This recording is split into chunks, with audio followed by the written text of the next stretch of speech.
Die Yoga-Stund wird vor einem feschen jungen Guru gehalten und drum fangen die Männer das Eifern an und kommen auch mit dazu. Aber diesmal wird die Stund vor einer lesbischen Lehrerin gehalten.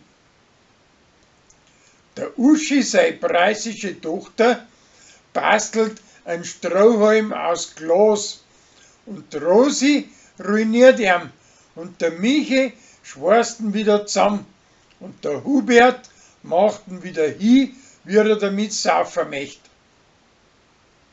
Margot stellt eine schiefe Stehlampen in der Stube auf und ein Lorenz, sein Hund, macht's hin und der preußische Kellner nimmt es auf ihn und riecht's wieder und danach stellen sie es in ihrer sein Schlafzimmer raus.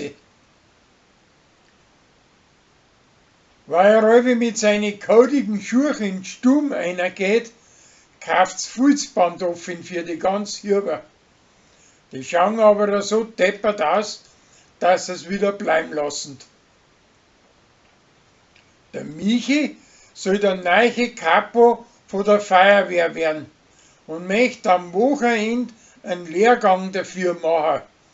Und seine Alte möchte eine Gruppenführerin werden und möchte für das auch einen Lehrgang mitmachen am gleichen Tag und Ort als wir er. Der Rolli wird von seiner preußischen Gspuse in eine Brühe geschickt und muss in der Apotheke einen schweindelrosa Kittel tragen.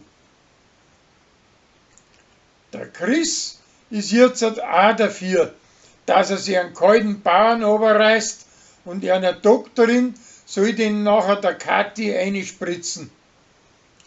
Damit das da zahlen können, möchte er seinen Karren verkaufen.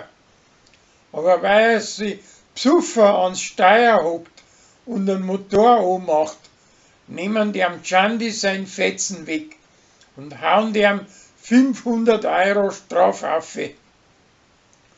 Danach verkauft er seine Schäsen mit Verlust und hinterher stellt sie außer, dass das gar nicht not gewesen war, weil er eine Doktorin nicht mag.